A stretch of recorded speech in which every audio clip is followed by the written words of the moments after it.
Les espaces productifs sont des espaces aménagés pour développer des activités économiques et produire de la richesse. Ils sont mis en valeur par des acteurs divers, publics et privés. En lien avec la mondialisation, ces espaces connaissent aujourd'hui des dynamiques variées. Premier espace productif que l'on va essayer d'analyser, c'est les espaces productifs agricoles.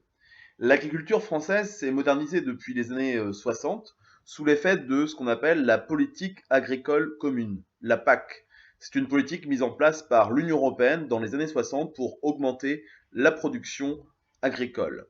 Grâce à la mécanisation et à l'utilisation des produits chimiques et de semences sélectionnées, les rendements ont été améliorés et les paysages agricoles évoluent. Ces derniers sont multiples. On va retrouver les grandes cultures mécanisées sur des grandes parcelles en céréales comme le blé ou en plantes industrielles comme le colza, la betterave sucrière ou le soja. On retrouve ces espaces essentiellement dans la région de la Beauce, autour de la région parisienne, et dans le nord-est de la France, comme dans la région Champagne.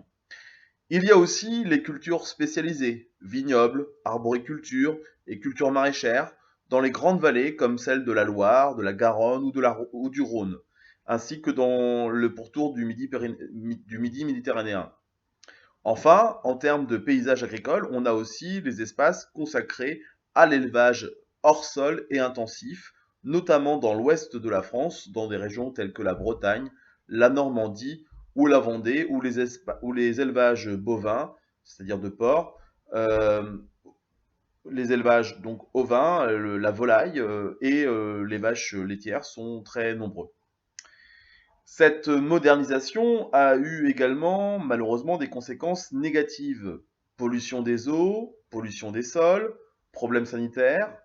En réaction, de nouvelles pratiques agricoles moins néfastes pour l'environnement se sont développées. C'est le cas notamment de l'agriculture biologique où de nombreuses productions, vins, fromages, etc., protégées par des labels de qualité qui s'appuient sur des terroirs, ont été mis donc en place depuis ces dernières années. À côté des espaces productifs agricoles, on va retrouver aussi des espaces productifs au niveau industriel. Sous l'effet de la mondialisation, la localisation des activités industrielles a beaucoup changé. Les industries traditionnelles du nord et de l'est de la France, fondées sur l'exploitation des matières premières telles que le charbon ou le fer, sont en crise depuis les années 1970. Certains territoires se sont reconvertis avec l'aide de l'État et des collectivités territoriales locales comme la région et le département. Les régions du sud et de l'ouest connaissent un nouvel essor grâce à des politiques d'aménagement national, déconcentration industrielle, création de zones industrialo-portuaires sur la côte et ainsi que la création de pôles de compétitivité. Ce sont les métropoles qui bénéficient le plus du redéploiement de l'industrie, grâce notamment aux technopoles, comme à Nice, comme à Poitiers par exemple. Des activités de haute technologie donc y sont pratiquées. Une technopole, c'est donc un parc d'activités de haute technologie associé à des centres de recherche et d'enseignement supérieur. Troisième type d'espace, nous avons aussi les espaces productifs de services. Le vieillissement de la population, la diminution du temps de travail, de nouvelles habitudes de consommation entraînent l'essor d'entreprises qui fournissent donc des services à la personne dans le domaine de la santé, des loisirs, de la culture et du tourisme. On appelle ceci la tertiarisation de l'économie, c'est-à-dire la transformation de l'économie vers des activités de services et de recherche. Les activités de service sont de plus en plus concentrées dans les quartiers d'affaires des métropoles.